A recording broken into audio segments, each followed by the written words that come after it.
All righty. Good afternoon, everybody. Welcome aboard. It's lovely to have you all here. Welcome to 2018. Kicking off this year with a topic that, I don't know, it's a funny one. I kind of find it sometimes a little bit, it's obviously a problem for people, this whole idea of conflict and this need we feel to either resolve or avoid it whenever it surfaces. But it kind of makes me laugh a little bit too. I'll be really honest about this conflict thing. I think most of the funny stories that come out of our workplaces are of the odd little and bizarre things that people say when they're in the middle of conflict. So it's a topic that I hope is going to be of value to you today. I hope that you're here ready to enjoy yourself, and I hope this one's of real benefit to you. I guess the first point that I want to make about conflict is that I think a lot of people see conflict as being something that if you've got too much of it, it's a problem. So the more conflict, the more issue we have in our workplace. And that's the first thing that I want to challenge and dispel and throw a few rocks at. I don't even want you to think of conflict as being measurable, for instance, on a line graph where there might be a vertical and a horizontal axis, and the conflict level goes up at a diagonal, and it goes up commensurately with your stress levels or the level of problem that we're having in the workplace, or unproductivity in the workplace. It's not the way it works. I want you to if you would, imagine the way that we should view conflict as being more of a bell curve. It's a little bit is kind of maybe if we've got no conflict, that's a bit of actually a problem. It means that we're not creating new things and we're not pushing boundaries. If we've got a medium level of conflict in the middle where the bell curve bulges up nice and high, I'd say, yeah, that's actually pretty good. But there should be a little bit of tension. There should be a little bit of stress. There should be a little bit of angst. There should be a little bit of pressure to do well. And so conflict, whenever those components occur, is always going to rise to the surface a little bit. But then on the other end of the bell curve, the well-being of your organisation and the productivity of it goes down when we get a really high level of conflict. So I guess what I want to emphasise to you is we're not aiming today for a low level of conflict or no conflict. We're not aiming for high levels of conflict. We're aiming for that middle, or what I would describe as being a healthy level of conflict.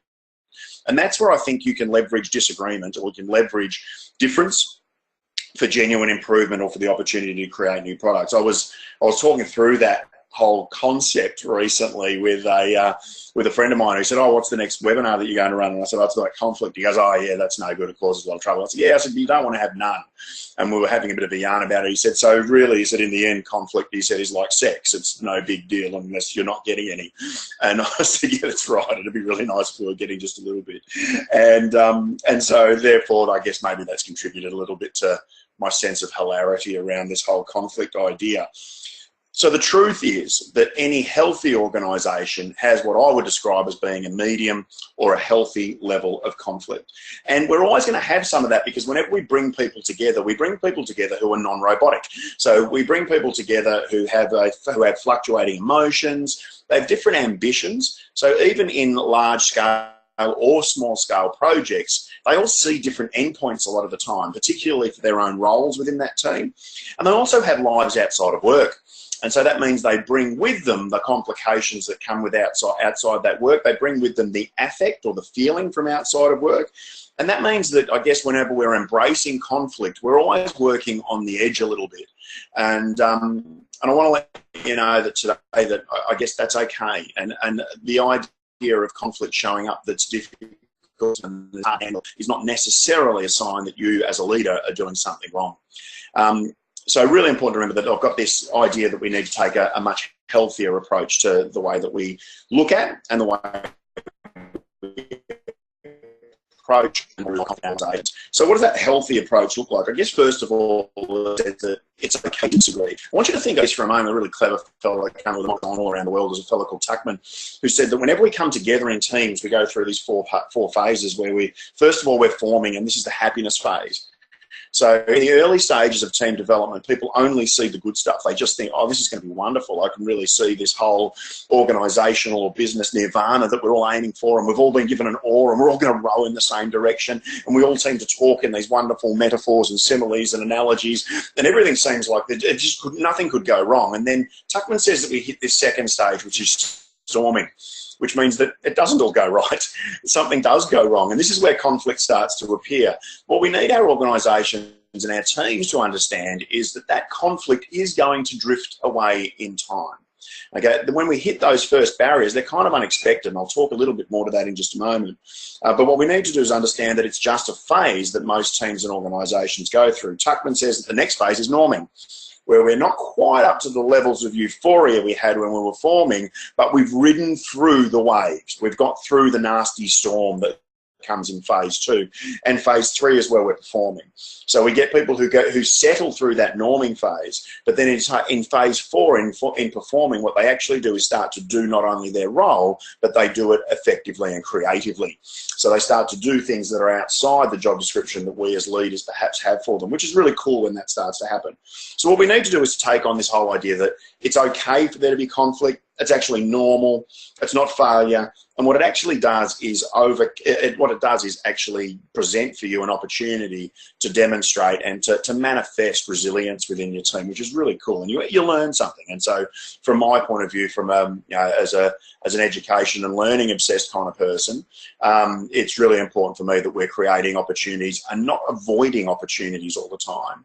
Where learning bobs up, and opportunities to learn bob up. I even quite like this picture of two people that are having quite an amenable sort of conversation, because for me, this is what healthy resolution of conflict looks like. And it's not always, I guess, a big thing. You don't always need to sit down in a meeting. Sometimes it is a matter of just grabbing a stare and sitting side by side. Now, I like this picture for a couple of quite sneaky and perhaps a little subversive sort of reason here, and that is that the two people in this picture are quite deliberately male.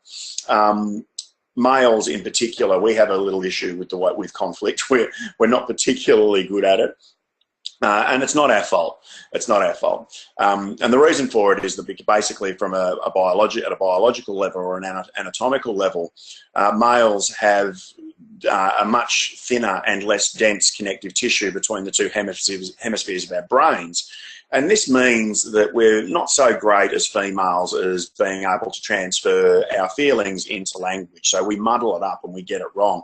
And this is completely where stereotypes come from. When females are distressed, or when there's angst, or when they're feeling dissatisfied, then the stereotype is that they jump on a phone and have a conversation. They don't even need body language to be able to have that conversation, resolve it well, because they're generally better at being able to express feelings. Males, we need to chop wood. And so we need to often release our emotional issues physically. But of course, that doesn't always work, because we're eliminating the person that we're having some conflict with. So what we want to do when we are in conflict is to just manipulate the situation a little bit so that it's easier to talk. Now, the reason that I think these two are able to talk in a more amenable kind of way is, to be honest, because they're side by side. Males are intimidated by eye contact, and even better, we're intimidated by having to sit still. So the one way that this picture could be even better, I guess, is if they were moving, if they were walking together. Now, teachers, who I've spent a huge amount of my career working with, have known this for a really long time. If you get a couple of kids in conflict in the playground and they decided to have a scrap over who won the soccer game, what you do is you go for a bit of a walk and talk. You put one on either side of you and one on the other, and you go for a bit of a stroll through the playground, and usually you can knock that conflict over within a minute or two. And it's the absence of eye contact, and it's the absence of having to sit still and stare straight into each other's eyes that provides comfort. And it means that we're able to more effectively say what's really going on for us. So I think that's really interesting. So resolving conflict is really all about dialogue. And I guess I just want to also just pause for a little moment here just to encourage you to also engage in the dialogue today. So I want you to just make sure that you're aware of that wonderful control panel that you've got. Usually it bobs up for me. I don't know what it's like for you in webinars, but it usually bobs up on the right-hand side of my screen. And there's a couple of ways that you can get involved today. So one is that you can put your hand up, just like a regular old style classroom. I'm going to keep an eye on the attendees that we have here today. And if you do put your hand up, it gives me the opportunity to unmute you. Now, I'm hoping that if we unmute you, that we're going to hear you really, crystal clear. I'm also, I guess, hoping today that you can hear me crystal clear. We've got a little bit going on around the office today. We've got a couple of contractors that have decided to get into their work and working with drills and ladders at the moment, just when these webinars were starting. So I hope you don't hear too much interference in the background. I guess the other thing that's causing me perhaps a little internal conflict today is that broadcasting to you from Melbourne today, it's 39 degrees here at the moment. So I've got the ceiling fan on above my head. So I'm hoping that you can hear me crystal clear, as well as that we'll be able to hear you crystal clear if you decide to put your hand up. And the other way that you can interact without having to actually, without us having to actually hear your voice, is that you can ask some questions. So have a look at the question or the chat section that you've got on your screen there. I also am going to keep an eye on that one throughout throughout the webinar today. And if you've got something to add, you know what, I'd really prefer we make some context out of the webinar today. So, I don't want to just present as though you're completely generic people on the other side of this. What I'd really like to do is to solve some real world problems while we've got each other's attention and while you've invested your time. So keep that in mind. Really would love you to have you be a part of the webinar today. Clicking on. What I want to do today is I want to present to you, I guess, what I believe to be 3 understandings that you need to have around conflict and 5 actions that you can take within your team or your organisation to build, I guess, to that notion of healthy conflict in your organisation, but also healthy teams within your organisation. I'd really like to make sure that you have something at your avail that you can work on very quickly. So I'm just going to make sure I've got my PowerPoint working nicely there. Okay, and the first one is that I guess that when we first sit down to deal with conflict, what we're often dealing with is what I would call the fringe issue. As a leader, when we have conflict within people in our organisation, we think we know what we're going to resolve, and we're wrong, because there's a deeper or a more personal issue at play. I know that myself, when I think back on one of the pieces of conflict that I had to deal with as a leader in my team, there was someone who was clearly agitated by another person. So I thought I try to encourage myself to have the hard conversation before it gets harder. So I called her in and I said, I can tell that there's something bugging you, that something's under your skin. I said, could you tell me what it's all about? I said, it seems to be directed at this other person in the team who I shall keep nameless. And she said, yeah. She goes, I do have a problem with her. And I said, okay, so tell me a little bit about it. I said, what is it that this person's doing that's really, getting under your skin? And she said, she's criticising my ideas. She goes, she does it in a really sneaky way, but whenever we're in a meeting, she doesn't mention my name, but she brings up things that I've done in the past or I've suggested in the past, and she brings them up as though they're bad ideas. And she says, we've always talked about, we've talked previously about doing this, but we've never got it off the ground because we all know that that's not going to work. And I went, okay. And so I started to, I guess, go down the rabbit hole of trying to fix this. How could I then go to the other person and have her not criticise those ideas in the meeting? But I started to go, you know what, she seems awful agitated over a little bit of criticism. This is a person that for me normally had been quite resilient personally and had been more than happy to engage in robust conversation. So it just seemed incongruous that she would get upset by this and not some of the other things that had been discussed, and it also seemed incongruous that she wouldn't see that she herself had been quite verbal and vocal in criticising the ideas of others in meetings. And she was a pretty reflective person. I just thought, I don't know, is there something else going on here? And I thought that I was getting to layer 2 of, we all love that old onion analogy, but I thought I was getting to layer 2 and I was getting closer to the truth. But when I asked for layer 2, and I said, no, it feels like there's more to it. There's something else that's behind this. What I actually got, and this is what we find through the psychology of people also, is that they don't tell you something deeper. They tend to tell you something complementary the second time around. So the second one I got was that she's often moving my things in the fridge, which I found odd. So she says she's just putting her plate in her usual spot, but I know that she's trying to annoy me by moving my lunch in the fridge. So I thought, wow, could that really be it?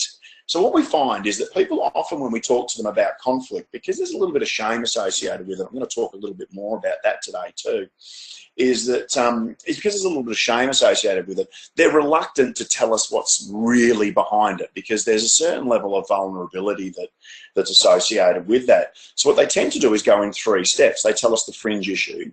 Then they tell us a complementary issue, so something that complements that fringe issue. And it's only when we ask the 3rd time that we can really get to the nub of it. A fantastic leader and speaker who's a good friend of mine called Peter Baines says that we always have to ask 3 times to get to the truth. He talks about, Peter manages a wonderful charity called Hands Across the Water that builds orphanages in Thailand. And he says that whenever he rang one of their Thai orphanage managers, he would ring up and say, "So what can we do to be able to help you further at the orphanage at the moment?" And she said, "No, we're fine. We just need you to send your love and keep looking after us. We keep doing our good work." And Peter would say, "No, really, I want you to tell me, what is it that we can do?" No, really, we're fine. We just need your help." And then he said, "So, no, I really, really want you to tell me what's going on." And she said, "We have such security issues. We need to build a really big wall around the orphanage to make sure that nobody can get in or out that's inappropriately getting in or out. And we need to make sure that we've got some sort of TV surveillance to help us out as well." So it took 3 goes to get to the really important piece. And that was the way it was with my employee too. It wasn't until I actually got through the fringe issue and the complementary issue. And I said, "You know what? Can you tell me what's really underneath all this?" And what it was really all about was that she had heard this employee around a corner in our staff area having a bit of a laugh about her appearance one day. And it had really caused her some personal angst around that. And to be honest, we could go and deal with the fridge issue. We could go and deal with criticism in meetings. And I think even the other party would have had no idea that was really a problem. What she needed to know was that she'd heard what she'd said, and and to get over it, what the first person I spoke to needed was to have that other person just take some responsibility for that and acknowledge that it had caused harm. And so really important that we do that. So as leaders, I want you to catch yourself and understand that it really isn't about the first thing they tell you. It's probably not about the second thing they tell you. We have to keep asking questions about what it's really about to get to the thing that really needs to be fixed. Okay, understanding number 2 that I want you to have about conflict is that for some reason it's completely unexpected.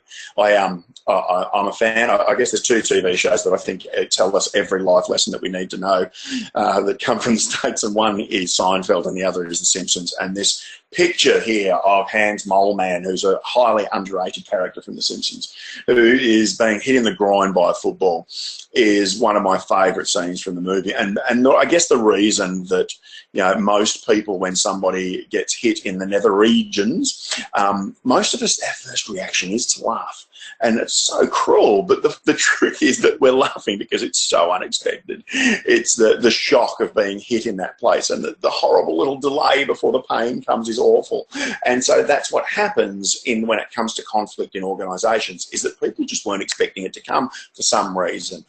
For some reason, people turn into, when we take on big projects or we form new teams, what happens is that they turn into cockeyed optimists. They actually think that everything's going to be fantastic because they fix their attention, they fix their focus on the destination. They see the great outcome. They see the wonderful product going to market and going gangbusters. They see us meeting deadlines, or they see us coming in under budget, and they think, how cool is that going to be to get that outcome? They look well into the distance, and they don't look at what could be in the way in the foreground. So they don't see the potholes, they don't see the challenges that are in between. And when they hit, they're kind of painful. They're kind of difficult to get through. And when we hit them, we sometimes look for someone to blame for them, which is often at the root of that conflict arising. There's a great analogy for this, I suppose, that I was reading recently about something that, one of my favourite topics, and people who know me are looking online at people like, I guess, Brian, who I know well, who's online today, who knows me and probably my love for the Richmond Football Club. But they had a wonderful season last year, and they often, I read a book about them after they won the premiership, and And they were often talking about this analogy of the Hillary step, about climbing Mount Everest. And so the story behind it is that about 80% of the people who perish trying to climb Mount Everest, they tend to perish or at least get into absolute trouble. They get into such distress that it causes death afterwards. Where it happens is in the last 80 feet. It's called the Hillary step. And what happens is that as people get right up to the last 80 feet of Everest, they start to focus on the outcome. They focus on the destination. They think about putting that flag in at the top or getting that wonderful selfie at the top of the world. And they don't think about what is in between. They don't think about the really difficult terrain. They don't think about the risks. They don't think about the problems that could occur. During that last 80 feet, they just start to think about the end. They take their mind off the ball, and that's when it hits them in the groin. And so I found that a really interesting one, because Richmond were referring to that all the way through their season, but also all the way through the finals, and reminding themselves not to think about holding up the cup at the end, but to think about what they need to do right now. And they called it staying in the moment. And obviously it contributed in a very positive way, because I've heard many of those players and the officials involved there refer to it many, many times. So hugely important that we do. What are the implications of that in our teams? I guess for me, I think some of the implications are that shorter projects, wherever we can manage them, are the best ways to work. I think we all operate better on a short deadline. We all tend to procrastinate the longer that the deadline is. And the reason for that is that we really love the idea, we love the joy that's associated with task completion. If you're a little like me, you might be one of those people that puts things in their diary just so that you've already done, just so that you can tick them off, because so immense is the joy of completing a task. So where we can, we want short projects for people to take on. And where we can't, where we have large-scale projects to come on, what we need to do is to develop and establish clear markers and milestones, because at each of them we need to celebrate. We need to have moments where we say, that's fantastic, you've done really well, because it's that progress that people start to reflect upon, and they start to project that progress onto their relationships. Now, the more positive and the more progressive those relationships are viewed to be by individuals, the less likely they are to be subjected to negative, particularly power-influenced conflict-style interactions. So really important to understand that it's unexpected. People didn't see it coming. But if we can make sure that we sort of replace that affect with another, and I'll talk a little bit more to that as we go as well. And understanding 3, I guess, is this whole myth around being assertive that people have, is that people don't see themselves as being either submissive or aggressive.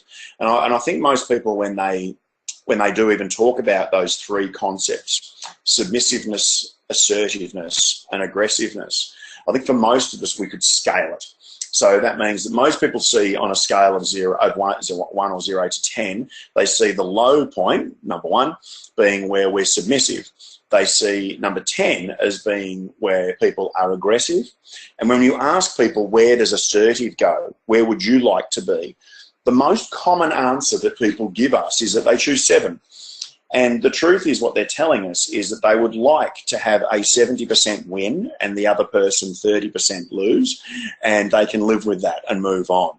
And the truth is that there's no right number for assertiveness. Assertiveness doesn't even belong on this scale. The main reason is because whenever we try to scale a difference between being submissive and giving up and letting the other person have their 100% win, or being aggressive and taking the 100% win and letting the other person just go suck eggs, the truth is that whenever we try to place assertiveness on this scale, which is something that we're looking for, what we do is we divide the spoils, which means that no one ever wins and wins. So placing assertiveness on this scale always provides a win-lose scenario by some degree.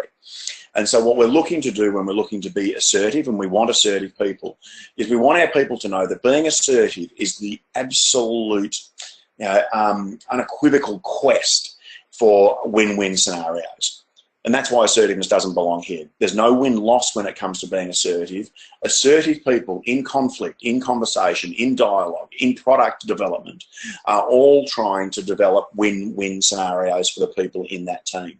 So where you are aggrieved by another person's behaviour or by their role or the way that they're conducting themselves, what we need to do is to, instead of look to have that person lose as a result of being confronted about their behaviour, we want them to be seeking that win-win situation. Hugely important. So they're the big three understandings that I want us to have in place. And what I want to do now, I guess, is just give you, 5 things that I think you can use to get going really quickly with conflict. The first one is to always move conflict forward, not backward. Now, that sounds like a very logical thing to do, to go from past to present to future, but the truth is most people know little better than a judicial system when it comes to resolving conflict.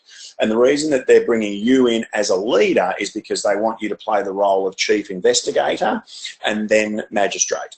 So what they want you to do is to launch workplace CSI.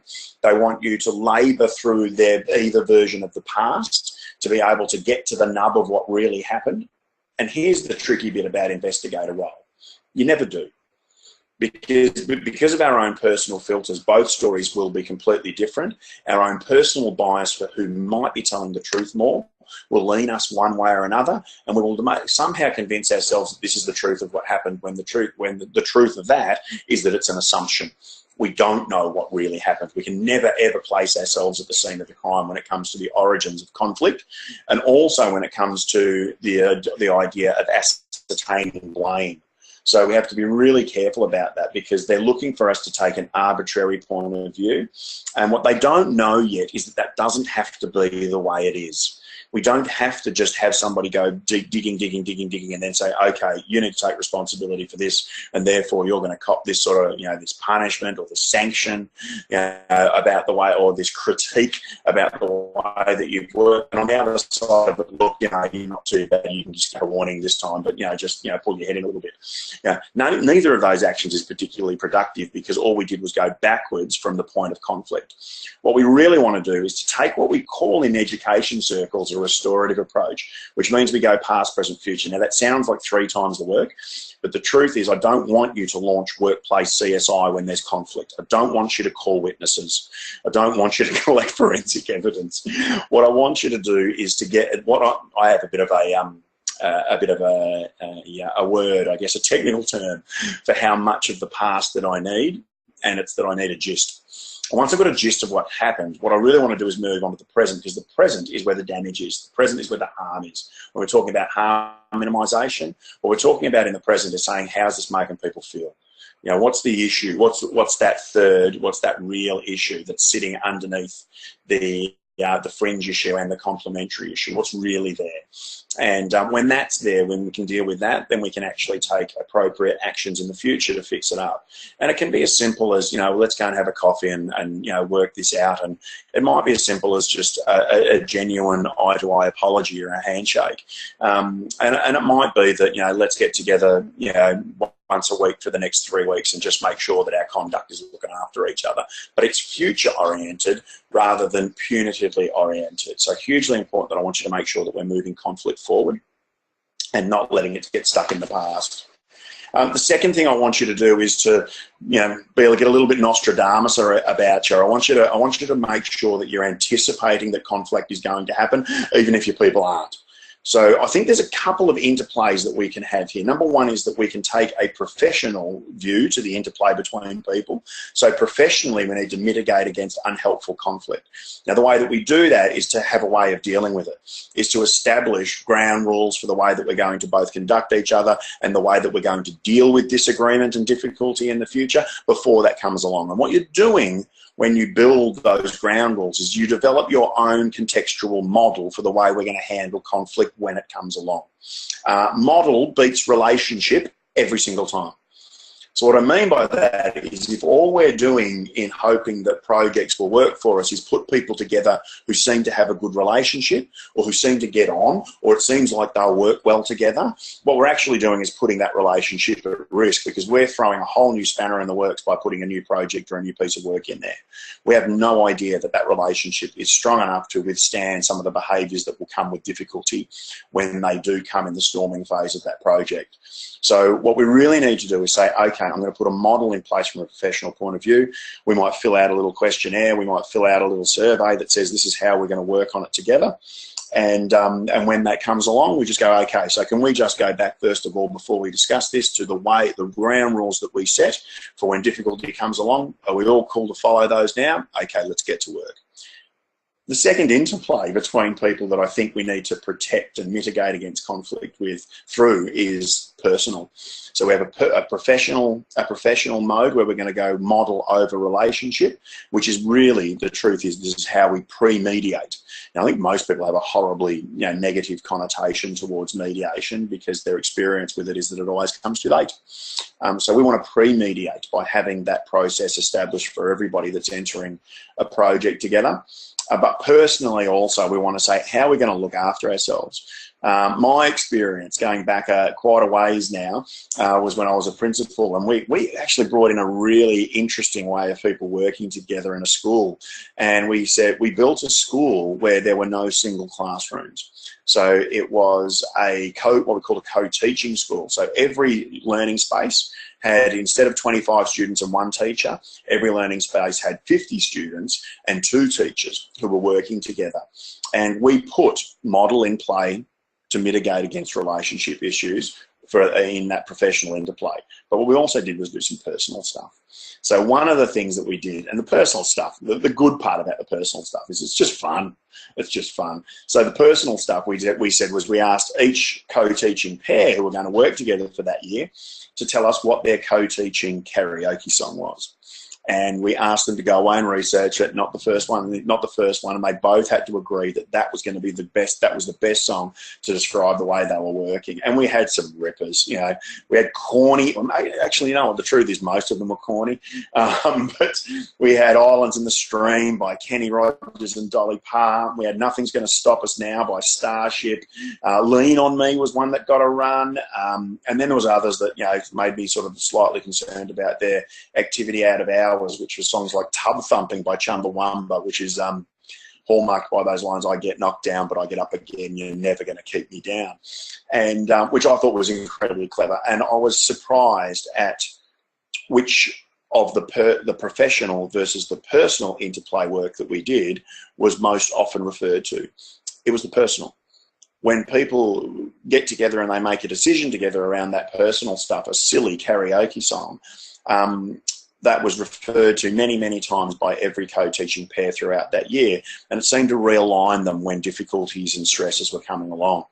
But the professional stuff that we wrote down about making agreements about how they were going to conduct ourselves was good to have in the background, but it was the truth is it was little more than a safety net, because we just didn't need it that often. So I think that one complements the other. That safety net gives people comfort. That personal, so the professional interplay safety net gives them comfort. And I think the personal work that we did made them feel confident to be able to, take risk and to work together in an adventurous kind of way, which was pretty cool. Okay, so let's move on. Action number 3, I guess this is a really important one. I learned from a fellow I've been to a couple of his workshops that called Michael Grinder, and he said that what happens when we deliver or when we try to facilitate conflict or when we inform people about a problem, the first thing they do when we speak to them and when we look them in the eye and we tell them about the problem is they take the impression, or they at least seek to eliminate the possibility that the real problem is them. So when people take it personally, they really struggle to overcome the challenge. So what Grinder suggests is that whenever there is a conflict, even if it's between 2 people, that the first thing we want to do is to take it off the people and put it somewhere else. Put the conflict over there.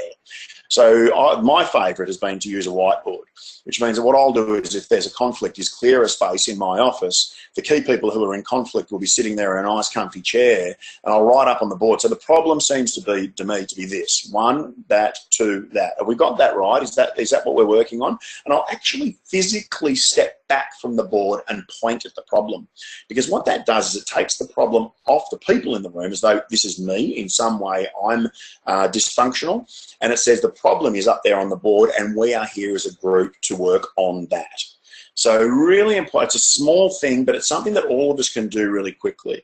So you can use, a piece of paper, you could use a screen, you could use some butcher's paper on the table if that's the way you're so inclined. Like I said, my favourite is to use a whiteboard because I think people can just step back from it.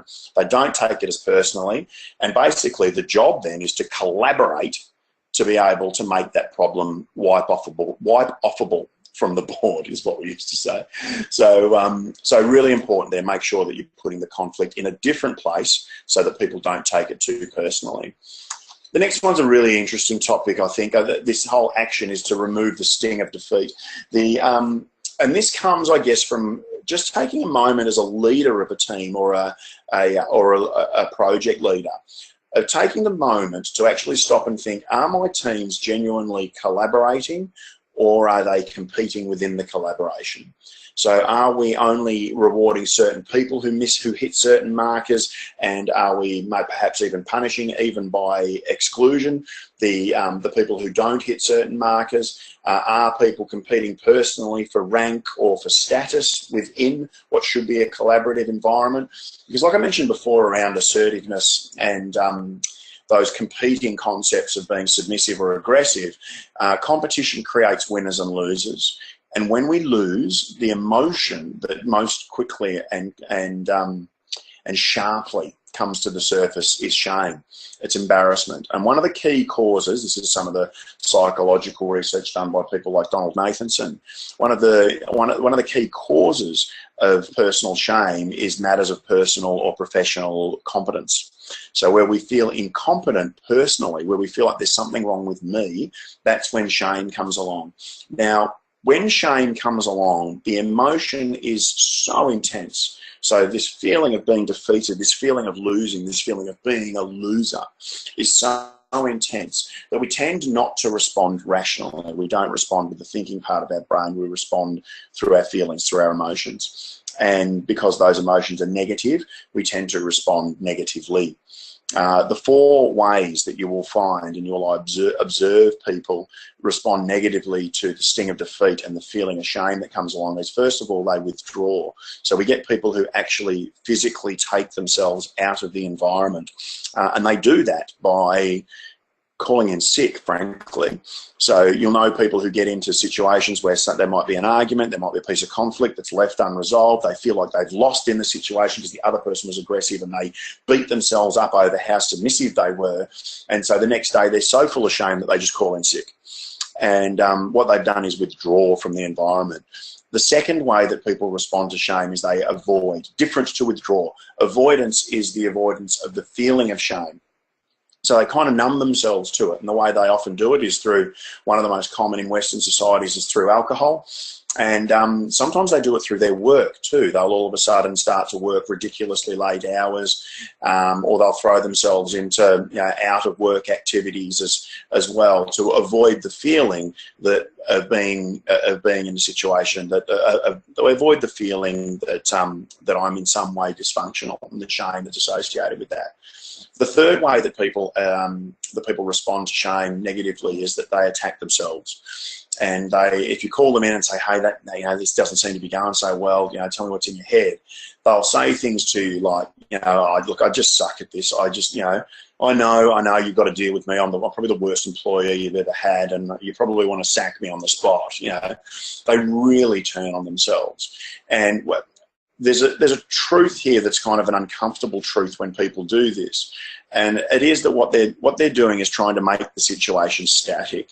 And that is that if the situation can be about how poor and how bad they are, then you kind of as a leader can't really expect them to do anything about it. They're begging us, please don't make me try something new. And we have to be wildly optimistic with those people. We have to go, no, it's cool. I actually don't think you're the worst employee ever. I said this guy called Frank, he sucked horribly. Don't worry, you're above Frank in the pecking order. What I reckon we need to do is this, and I reckon if we do that, we'll be fine. Come on, let's give it a crack. We've got to have that little bit of leadership Pollyanna about us when people turn on themselves, so we can drag them back up into even just a little bit of optimism. And the fourth way that people respond to the shame of defeat is that they attack others. So they lash out. they say, you know, you'll start to tell them about, you know, well, okay, I'd really like to have a chat to you about the quality of this report you've put in. They go, well, yeah, I've been looking forward to having a chat to you as well, and everything like that, because, you know, the way that you've been supporting us lately as a team sucks. And I'm not the only one. Everyone else in that team thinks you're an absolute clown as well. And, you know, and Frank, I tell you what, you know, I can't believe you actually gave that bloke a job. He's an absolute disaster. He's put an anchor on everything. To be honest, Frank's the reason that report's no good. And what they're kind of trying to do is to put as many people as they possibly can between themselves and the impetus for the shame, the problem, the issue that you're seeing, and let them have it. Let them get it off their chest. I find that the more I try to argue with these things, the people around those irrational statements, the more they are reinforced and the more they adhere to them. So what I really want to encourage you to do is let them go. You might even just write it down while they're going. Let them know that you're taking it seriously. And then when you deal with the issue that you actually brought them in to talk about, return to the list that you wrote. Say, what of this would you like us to pay attention to first? Let's get to work. Now, my experience has been that about 90% of the time that person will then say, oh, look, I just wanted you to know about it. Don't worry about it for now. And they walk away, because once their thinking brain comes back on, they're a lot more inclined to just go, you know what, I wouldn't mind walking away from the rantings of crazy cat lady there and let me get back to my work. So you let them go.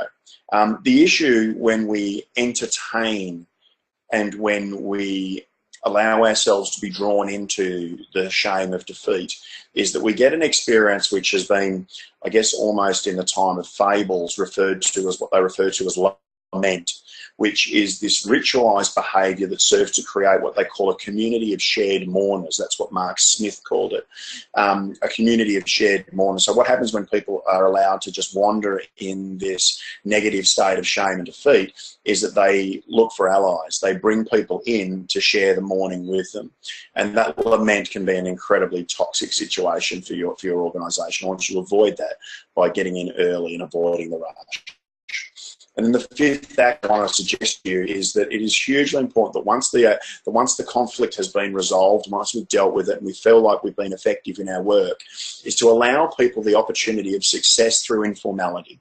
And a ritual or a little act, a little habit that we can do when we finish this conflict, that is, you know what, is just so geared towards success that you couldn't help but be successful in it, is a really useful thing to do. Instead of having people leaving, for instance, your office after a difficult conversation that you felt was worthwhile, they sort of walk out the door and they still sort of look at each other like, yeah, did you mean what you said in there? And what we need to do is have a little ritual. One of my favourites was I used to ask people if they were in conflict to go and unpack the dishwasher together in our staff area, because what it meant was that they could go in there, they'd actually do something completely benign. They probably connected in a personal or an informal kind of way.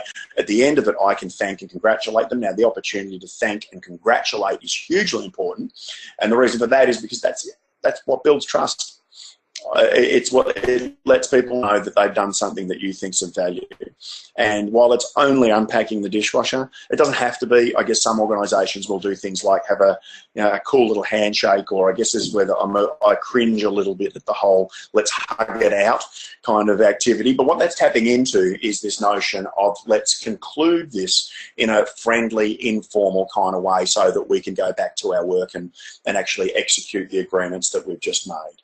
So what you're trying to do through ritualising the conclusion of conflict is to drift it from formal to informal so that the relationships are then preserved as people go and get about their work again. Provides you an opportunity to also say something positive beyond just thanking them for coming in to talk about something difficult.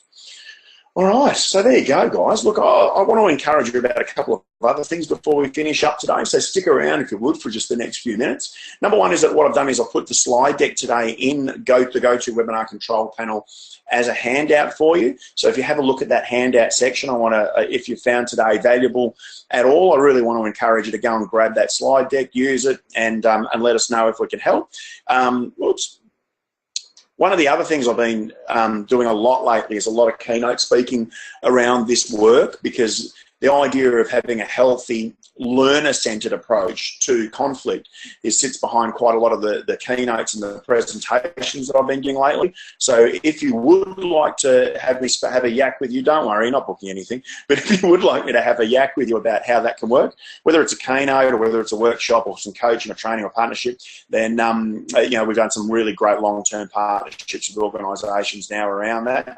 So if you think that would be useful to you, just pop that word in the chat box. That's all you need to do, type one word. And I'll be getting back to you about that to see if we can have a yarn to see how I could be of benefit to you and your organisation and your team. And speaking to that, our next webinar is going to be on a Tuesday. It's going to be on Tuesday, the 20th of Feb, and it's about teamwork. But to be really honest, I think teamwork has been done to death, and it's been done to death in exactly the same way for about the last 30 or 40 years now. There's a new teamwork on the horizon, which is not as outcomes focused as it is focused on learning and upskilling. So it's not about content, it's not about delivery, it's about growth, and it's about how you can develop within your people the capacity to take your teams and your organisations up to another level. So I want to talk to you about that in Feb. Make sure you register for it. You'll get it in the follow-up email from this webinar. So thank you so much to everyone that's come along, just flicking through names there. Thanks, Chris. Thanks, Kathleen. Thanks, Sharon. Thanks, Leonie. Thanks, Ben, for coming along, amongst others. Really appreciate you being here this afternoon.